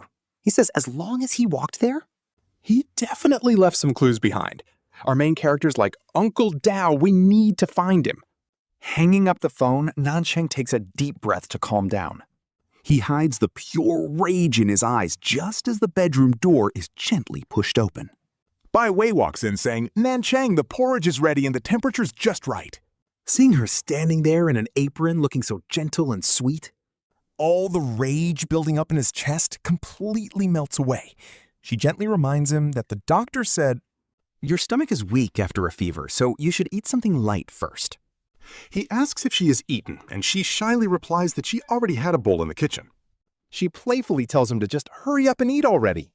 He acts weak, saying he has no strength, so his cute maid has to feed him spoon by spoon. Bai Wei gives him a playful glare, and inside this warm, cozy bedroom, all the danger and evil plots outside are completely shut out. But the next morning, Nancheng sends Bai Wei off to school and has Uncle Dao secretly protect her. Once the door locks and he is sure she is safely away, our main character's warm smile instantly vanishes, and he quickly gears up in all black. He throws on a black cap and heads out. Half an hour later, He meets Uncle Dao in a sketchy back alley near the crime scene. Dao actually managed to grab all the private security footage from that night, which is a major win. he spent the entire night copying it. Nancheng is like, awesome job, thank you. the two of them immediately start analyzing the CCTV security footage together. The heavy rain makes the video blurry, but the exact moment the suspect passes the street lamp, His physical outline is caught perfectly. Looking closely at this guy's height and posture, we can see he is definitely not a stranger. Nancheng starts running through every single suspicious person he has ever met in this life. And boom! A name instantly clicks in his mind. It is Lin Ranhai, no doubt about it. This exact height and build? There is literally no shot at as anyone else. Lin Ranhai is the younger brother of Lin Xie, who is Bai Wei's evil stepmother. Later that evening, the front door unlocks and Bai Wei walks in, carrying her backpack. When she spots Nancheng on the couch, she immediately rushes right over to him. She asks, Nancheng, are you feeling better? Is your head still hurting? He smiles and tells her his fever is totally gone and he feels great. Don't worry, he says. She sighs and tells him that is a relief. She admits she was anxious all day at school, worrying about him being home alone, with nobody to take care of him. They cuddle on the couch for a bit, just enjoying this wholesome, quiet moment. But then Nan Cheng's expression turns completely serious. Looking into her eyes, he says, "Bai Wei, I need to go handle something." "It will take about 2 days." She looks at him, shocked, and asks, 2 whole days? He tells her she just recovered, but he has to handle some business. He promises to return soon, telling her to just wait safely at home. She nods, promising not to go anywhere and wait for him there. She tells him to stay safe. Cut to Saturday morning at 9. And then boom, a massive downpour starts absolutely hammering the city. Our girl Bai Wei hates storms, so she is curled up on the couch, Wrapped in blankets. Meanwhile, our main character is inside an abandoned building. He is rocking a mask and voice changer, standing over a blindfolded guy. whose hands are tied back. The target is named Lin Ran Hai. Our hero has been tracking this guy who always runs every single morning. So we snatched him. In his past life, he was a cop. Meaning he had to follow rules, but now he needs answers fast. Time for some questionable methods. The kid panics, screaming they have no money. He begs for mercy, swearing he will not call the cops. Like, bro, if he wanted money, he wouldn't be doing this. Now talk. Since he caught him so easily, he obviously knows all his secrets. No games. He presses a freezing glass bottle right against his neck. And trapped in total darkness, this dude starts shaking like crazy. He completely folds, screaming that he will spill every single detail. All right, think back to that stormy Friday night 2 weeks ago. What were you doing? Trust me, leaving the timing vague is genius. Because it absolutely wrecks his mind. The kid panics, desperately remembering, and stutters that he had a girl over for homework until late. But our hero threatens to drop some nasty chemicals on his face. He loses it, crying that he did invite a girl that afternoon. But he actually sneaked out later that night. But to do what? To stalk some girl. Imagine ditching your date just to go Stalk someone in a heavy rainstorm. Why should we believe him? Turns out his sister literally begged him to do it. And his sister is Lin Xia. Our hero instantly unlocks the phone. He digs through the chat logs, and yep, there is the proof. Lin Xia ordered him to ditch his date and stalk Bai Wei.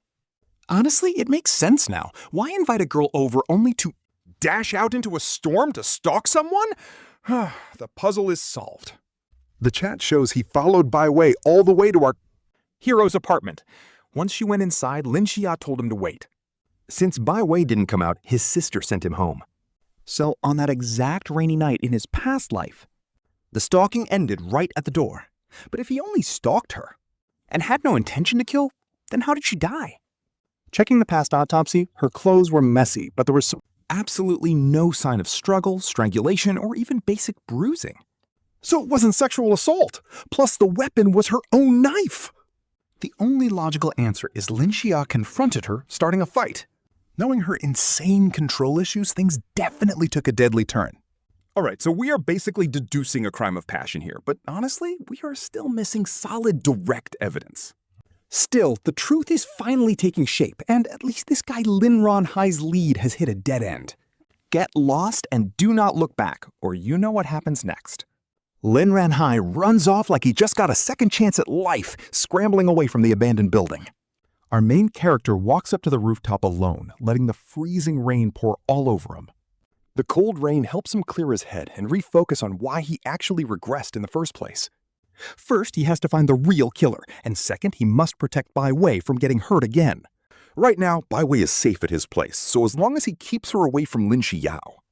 The danger is basically gone. Plus, he has already locked on to Lin Xia as his prime suspect. But here is the thing, he still lacks hard evidence. He did manage to save her this time, but what if the real killer is actually someone else? Right at that moment, a massive bolt of lightning tears through the sky. It lights up the entire city, and then, in the blink of an eye, his vision goes completely pitch black, followed by a wild blur of shifting lights and shadows. Once he finally snaps out of it, he realizes that Bai Wei is somehow standing right beside him. Wait, no, scratch that. She is actually floating in midair. Wait, he is dreaming again? He stares at this in pure shock.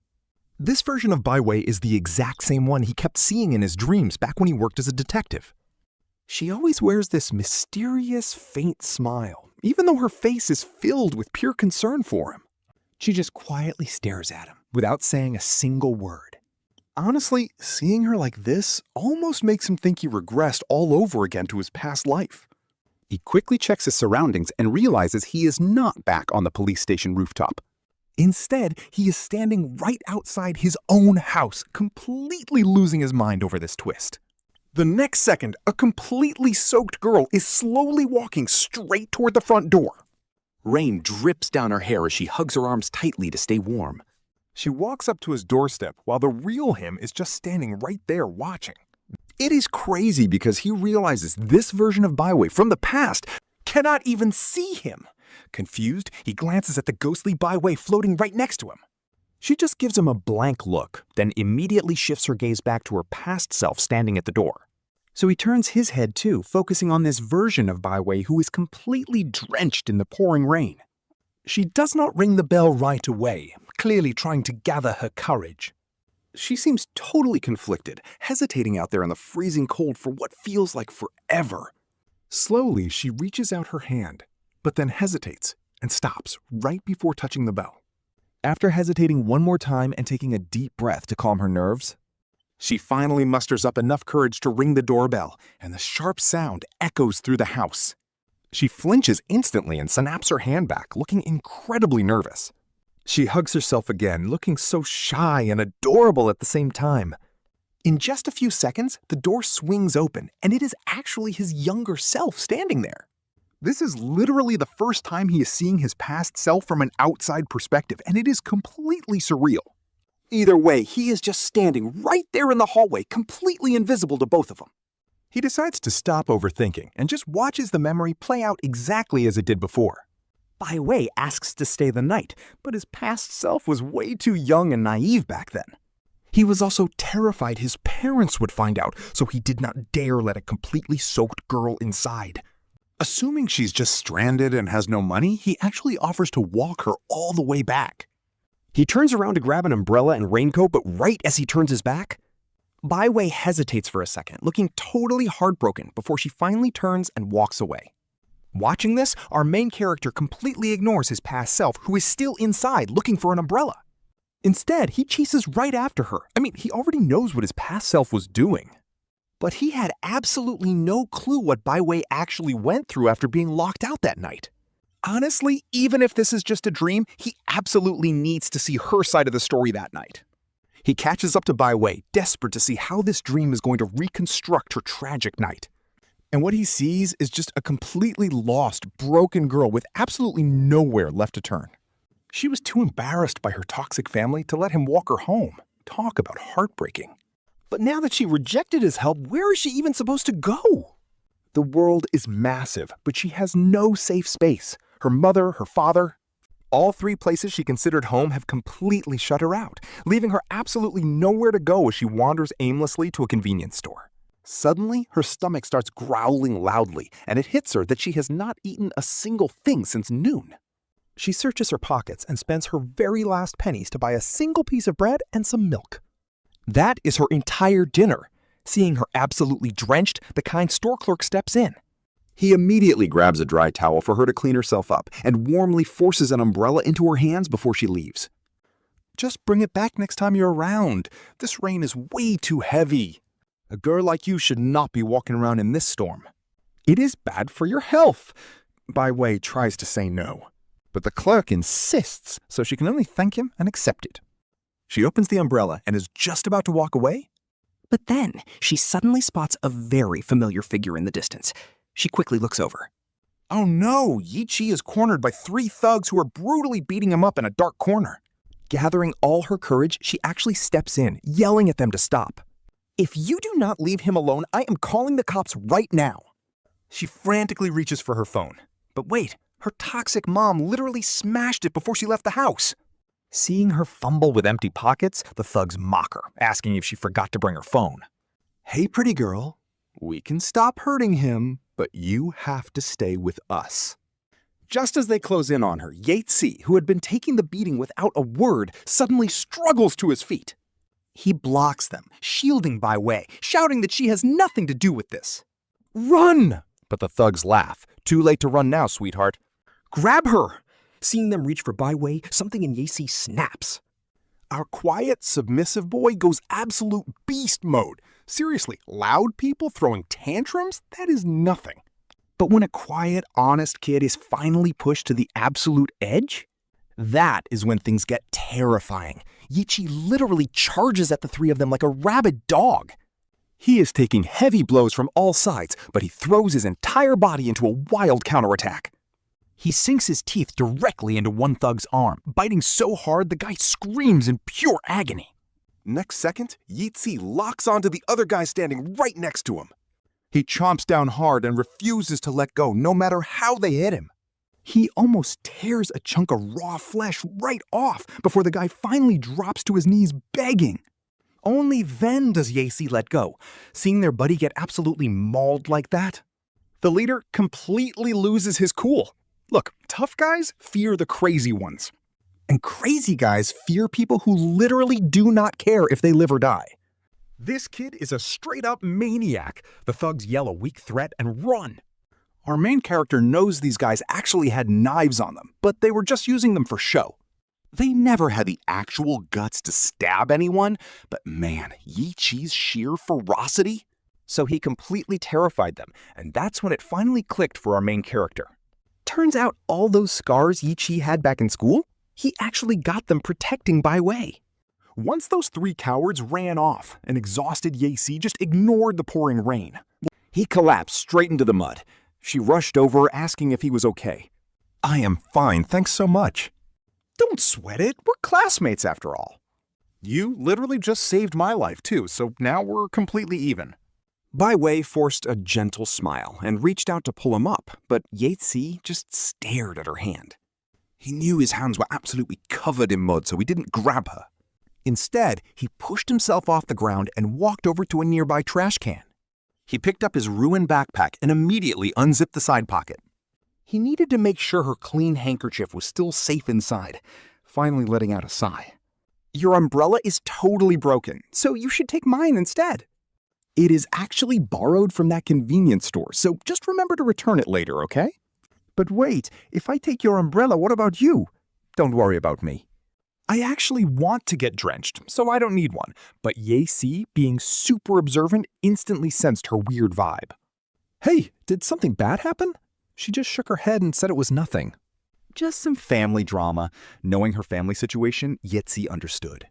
Yatesy knew he shouldn't pry, but he couldn't just take her umbrella and leave her in the rain. He kept hesitating, feeling awful about letting her get completely soaked. But Bai Wei just shoved the umbrella directly into his hands, immediately running off into the dark, misty, pouring rain. She vanished into the fog in seconds. With no other choice, he had to head home. Ye Chi walked back alone, and this, guys, is where the biggest mystery finally makes sense. No wonder the cops never found that convenience store umbrella at the crime scene. She had literally given it to him. But wait, as Bai Wei is walking all alone in the dark, we see another suspicious shadow creeping behind her. It is Lin Ran Hai, and he is actively dodging every single security camera in the area. He is slinking through the downpour, keeping his eyes locked onto Bai Wei. Our detective main character isn't shocked, since they already interrogated him and knew he was a stalker. The real burning question for us is, what kind of insane drama actually went down once they reached that tragic crime scene? Our main character looks at the silent ghost of Bai Wei floating right next to him, and together they tale her past self. The past version of Bai Wei is walking completely like a zombie, absolutely drenched to the bone by the freezing rain, but she has totally lost all feeling. It is like she's totally numb, no purpose, no direction, just a hollow shell walking. She has absolutely no idea where she is going. Before long, she wanders straight into a rundown old district that has absolutely zero working security cameras, eventually stopping like a mindless doll under a rusty, abandoned rain shelter to escape the storm. She just stares blankly at the massive downpour, completely lost in her own mind. At this point, our main character is standing right beside the ghost of Bai Wei, watching this heartbreaking tragedy unfold from a total god's eye view. He spots Lin Ranhai hiding in the shadows, furiously texting on his phone. Honestly, you don't even have to guess. To know he is leaking Bai Wei's location to that wicked Lin Xia. This means she is about to show up. Our main character is already bracing for the worst possible conflict, and right on cue, every single suspect who left a footprint on this rainy night begins to appear. First up, Zhang Yan is seen chillingly peeling an apple under a bike shed before suddenly taking a call and rushing off. He slides the knife right back into his pocket, which is why the police never found a second weapon at the crime scene. Then a homeless guy, a delivery rider, and even that creepy neighbor pass by. The absolute creep is wearing a yellow raincoat, sneaking into an adult shop to buy some sketchy toys before scurrying off into the dark. He disappears quickly as crowds of people pass by the busy streets. But through it all, Bai Wei just stands under that shelter like a completely soulless statue. This pacing is intense, guys. The world is massive, but she has absolutely no idea where to go anymore. Honestly, when you do not know where to go, your feet literally refuse to move. After a while, a mysterious figure in a raincoat suddenly shows up in the storm. The shadow is actually pretty short, looking like a small girl. While Bai Wei is standing there completely zoned out, this figure slowly walks right up to her. The dim light is suddenly blocked out, making Bai Wei look up in shock. Wait, Yaxi? The detective is completely stunned here. He really thought Lin Ranhai had contacted Lin Xia. But talk about a crazy plot twist. The person who actually showed up is Bai Wei's younger half-sister, Bai Yaxi. How on earth is she the one here? The detective's mind is completely spinning with questions right now. He never once considered the possibility of this little girl showing up at a crime scene, but suddenly random clues about her start rushing back to him. This girl Yaxi is a literal genius who skipped grades and has insane academic achievements.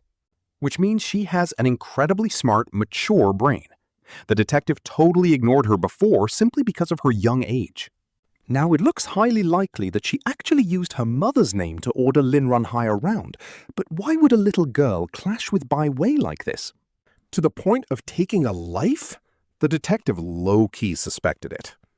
With how you look today, you are destined to be homeless, she says. Yet Bai Wei never had any malice toward her. But she knows all too well that this little sister has despised her since they were kids. Still, no matter how much you hate someone, chasing them down in a stormy night like this is wild. Did you seriously run all the way out here in the dead of night just to say this? Of course not, Yaxi replies. I came here for a reason. I want to make this crystal clear. Do not ever come back to my house again. Both my mom and I absolutely despise you. Go back to your own mother over there. Why do you keep trying to steal my dad? Yaxi's cold eyes are filled with a toxic hatred way beyond her age. You actually ran out in the freezing rain in the middle of the night for that? Some things must be handled face to face, and we definitely need to leave behind something concrete.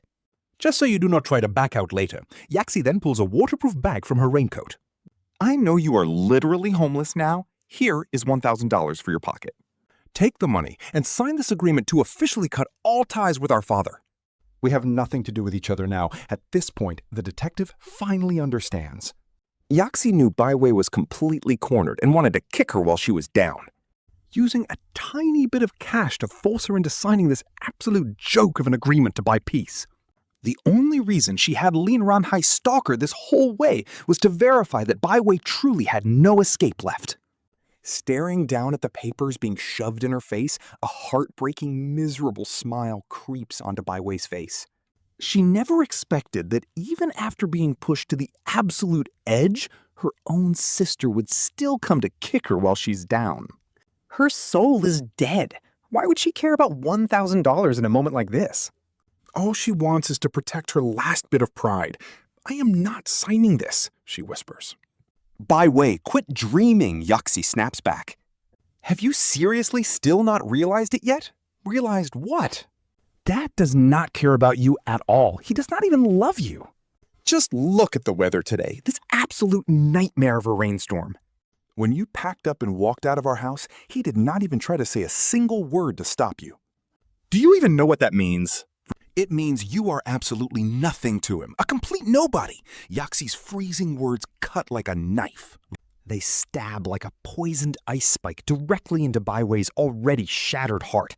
That awful line about her father not caring had haunted her like a venomous snake biting at her soul during the darkest days of her mother's illness. But tonight, in this freezing, stormy dark, she stands completely abandoned by the entire world on this empty street. All right, you and I are about to watch the ultimate toxic sister drama unfold right here. At that exact moment, the final thread holding Bai Wei's sanity together snapped completely. All that built-up despair hit her like a suffocating wave of smog. First, her mother locked her out in the freezing cold, leaving her completely numb. Then her father watched coldly as her heart shattered. Honestly, this family is absolute trash. Bai Wei knew this deep down, but she still desperately held on to a tiny shred of hope. That last attempt to see her toxic father was literally the final dying spark of hope in her soul. But her sister's words and that brutal family-severing contract crushed everything. It was like cold hands dragging her last bit of hope down into the freezing, muddy dirt. The bitter smile on Bai Wei's face completely froze. She stopped fighting back. No more excuses. At this point, any words would just sound straight up pathetic. She felt her entire world turning ice cold and collapsing from within. An invisible hand squeezed her heart, sending a numbing, suffocating chill straight to her bones. All her physical strength vanished. She looked up at her sister's smug, scheming face with dead eyes. That face looked just like their father's. It was genuinely terrifying. "Take your money. I am not signing that paper." Her voice was completely flat, drained of any anger, just pure, bone-deep exhaustion. Does signing even matter anymore? Her love for her father was as dead as this freezing rain. The warmth was gone. Her heart was totally dead. Yaxi lost her mind screaming at Bai Wei for being shameless because she refused to give in. But then, out of nowhere, a cold blade flashed. Bai Wei actually pulled out a fruit knife. She had grabbed it from her mom's place for self-defense. Bro, this insane move absolutely stunned her spoiled sister. Even the guy lurking in the dark gasped in pure horror. He was shaking. "What are you doing?" Yaxi cried, but Bai Wei was totally calm. "I am not signing it. Want us to sever ties? Then just kill me right here." Seeing that knife and hearing those crazy, desperate words, the sister was completely frozen. But to protect herself, she quickly snatched the weapon right out of Bai Wei's hand. At least she had control now, but when Bai Wei saw her grab the knife, Bai Wei just closed her eyes and spread her hands wide open. She was practically begging her to do it, but Yaxi's just a spoiled kid. There was no way she actually had the guts to kill. A few seconds passed. When nothing happened, Bai Wei suddenly let out this chilling, cold smile. Chills! Literal chills! "If you won't do it, then we will never be out of each other's lives. Do whatever you want." With that, she turned and left. Honestly, staying there any longer would just remind her of how cruel her father was. She was just trying to mess with her sister, but you and I can see Yaxi is totally losing it. Watching her sister walk away, Yaxi couldn't get that creepy, cold smile out of her head. She thought, she is just a homeless loser. How dare she smile at me? Why? Pure rage started boiling inside her mind. She followed her with the knife into a dark corner. You and I know nothing good happens here. "Stop right there, Bai Wei." But she completely ignored her. That made her even more furious. She sprinted right up to her. She grabbed her clothes and violently yanked her around to face her. The heavy pulling force instantly leaves Bai Wei's soaked shirt in absolute ruins. Through the pitch-black rain, Bai Wei stares blankly at her absolutely furious little sister. But then she suddenly reaches out and grabs Bai Yaxi's knife-wielding wrist and forcefully presses the sharp blade right against her own neck, asking if she's finally figured it out. If you have, then just do it. Ice-cold rain beats down on Bai Yaxi's hand, dripping slowly along the sharp blade. Bai Wei's freezing fingers force her hand down hard, pressing the blade right against her own neck. Those eyes that used to hold so much emotion now look completely hollow and lifeless. Her empty gaze stares straight through the endless rain, into nothingness. Almost like she is waiting for her final judgment, while the sister stutters for her to stop. I'm only giving you a choice. If you can't decide, then just go home. In this heavy rain, she wanted to see Bai Wei break and beg for mercy. Not this cold, look-down-at-me calmness. Honestly, this psychological pressure is absolutely insane, pushing her to the brink. Just as the knife is about to slip from her hand, a dark figure suddenly rushes out. It's Lin Ronhai, and bro has been hiding in the shadows this entire time. It's way too dark, so he only catches a glimpse of a cold blade pressed to a throat. Terrified, he assumes that Bai Wei is holding his precious niece hostage. With no time to think, Lin Ronhai lunges forward like a startled wild dog. His goal is crystal clear: grab the knife and pull Bai Yaxi away. But he has absolutely no shot at predicting what happens next. His sudden rush is literally the final straw, sending the already breaking Bai Yaxi into a screaming panic. She tries to violently shake off Bai Wei's hand, while Bai Wei instinctively tenses up. But just as Bai Yaxi rips her hand away, a disaster is set in motion. The ground is slick, and as Bai Wei tries to keep her balance, she slips forward, falling right into Bai Yaxi. The ultimate fatal chain reaction begins. Panicking, Bai Yaxi struggles to break away, completely losing her balance. She claws outward, desperately trying to grab onto anything she can. But remember, she still has a knife in her hand as Bai Wei falls forward. At the same time, Lin Ronhai lunges in, desperately grabbing for the blade. Three forces collide at once. That incredibly sharp knife cuts a brief, terrifying arc through the darkness, and then squelch. A faint, flesh-tearing sound is swallowed by the pouring rain. Time literally freezes. Lin Ronhai finally secures his grip on Bai Yaxi's wrist and sighs in relief. He actually thinks he saved the day. But Bai Yaxi's eyes are wide in horror. Her body goes completely stiff as Bai Wei, caught between them, slightly shudders. She feels a sudden ice-cold prick of sharp pain. Looking down, she seems so confused. But that cold sensation is immediately replaced by a burning heat spreading across her neck. Warm blood rapidly soaks her wet clothes. She is still looking around in absolute confusion. But honestly, there is also this deep sense of relief. She does not even make a sound. All her strength drains like a receding tide as she slowly falls backward. She collapses onto the cold, wet asphalt, her blood staining the splashing rain dark red. Her dying gaze catches a glimpse of Lin Ronhai's twisted face and Yaxi's pale expression. Before the light in her eyes fades completely, Lin Ronhai blankly looks at the knife. Bright red blood is dripping from the blade, and he looks at Bai Wei in horror. His mind goes totally blank. He doesn't even know if he was the one who pushed the blade. Wait, did she actually get slashed before he even ran over? Bai Wei's throat was already slit. Lin Ronhai is literally losing his mind here. And Bai Yaxi is thinking the exact same thing, like, whose fault is it? This is straight up murder. He frantically pulls his hand back from the bloody knife, dropping it into a puddle. He stumbles backward, sobbing, drenched in freezing rain. All his arrogance, gone. Just pure, unfiltered terror now. Lin Ronhai literally freezes like a statue in the pouring rain. This was never the plan. He just wanted to pull Yaxi back. He actually just committed murder. But as they stand there, footsteps of a passerby suddenly echo. Bai Yaxi instantly locks in, her fear vanishing as she grabs the weapon. She drags him away, sprinting. Our MC hesitates for a second, looking down at poor Bai Wei lying lifeless in the freezing rain. Our MC's heart is breaking. He desperately wants to help her up. But Ghost Bai Wei floating beside him stops him, pointing toward the direction those killers fled. He gets it. Right now, he is literally just a silent observer. He has to find out how these two managed to dodge the police. Pushing through the grief, our MC follows the fleeing duo. They sprint into a dark, secluded alleyway before finally stopping.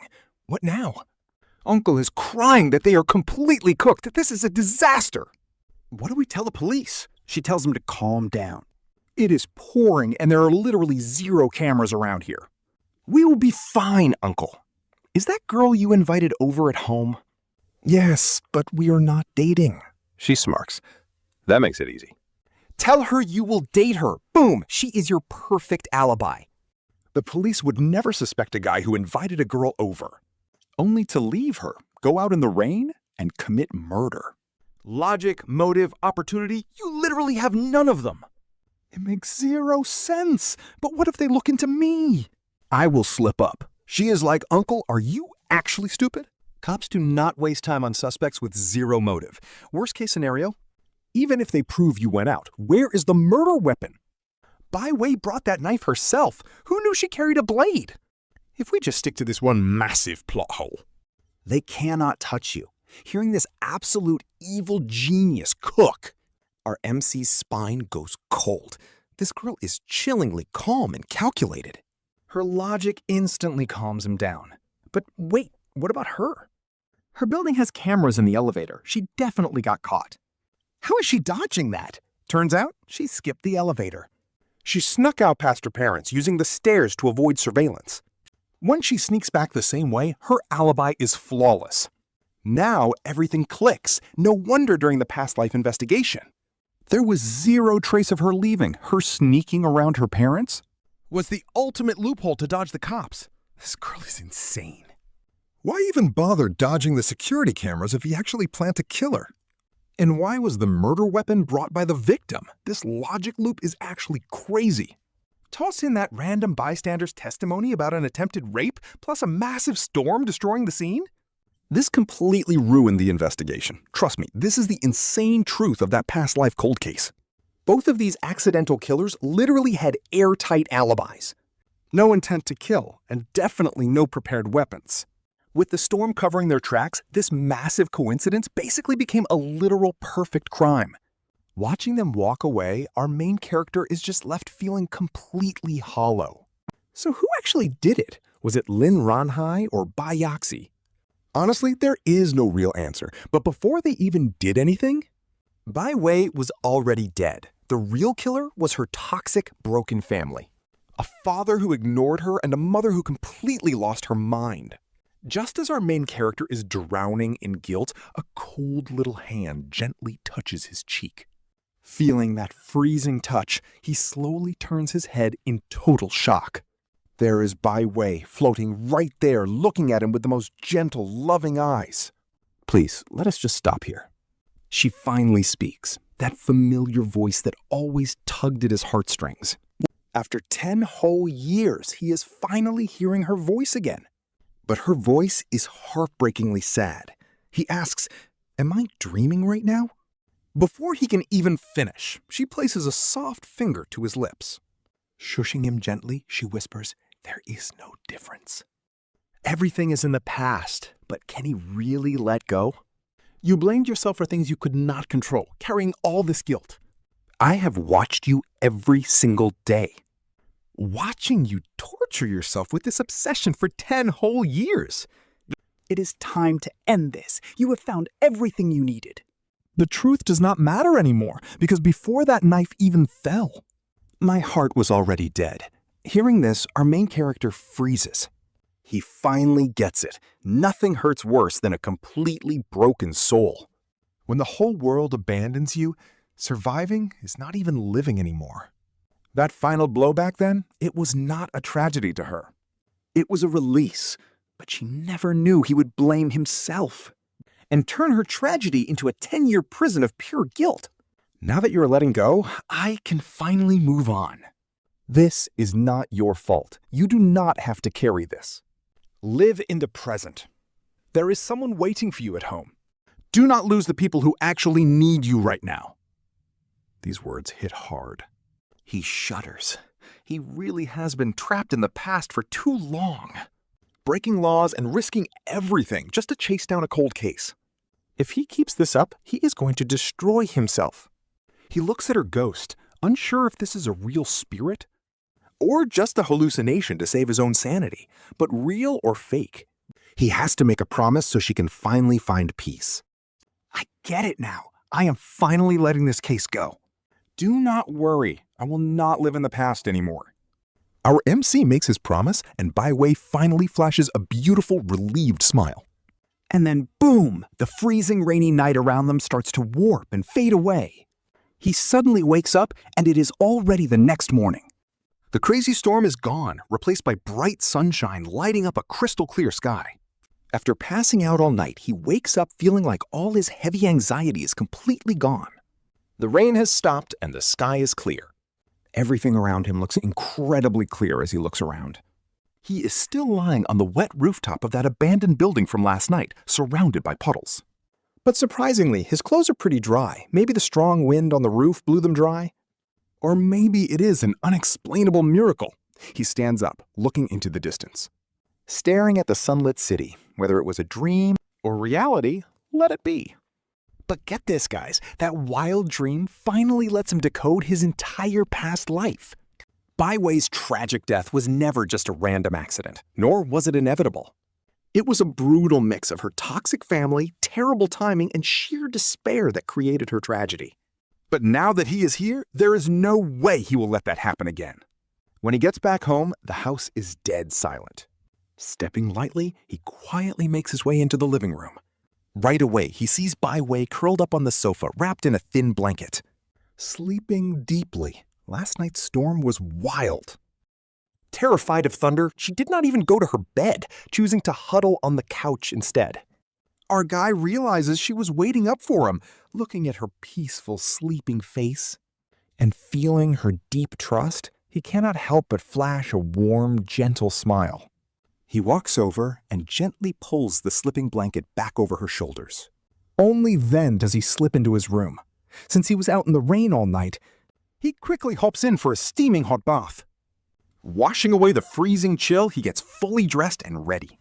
Walking back into the living room, he finds Bai Wei still fast asleep. She must have stayed up so late worrying about him. Seeing her sleep this peacefully, he cannot bear to wake her. The past is finally past. From today on, you and I know he is living only for this vibrant, beautiful girl.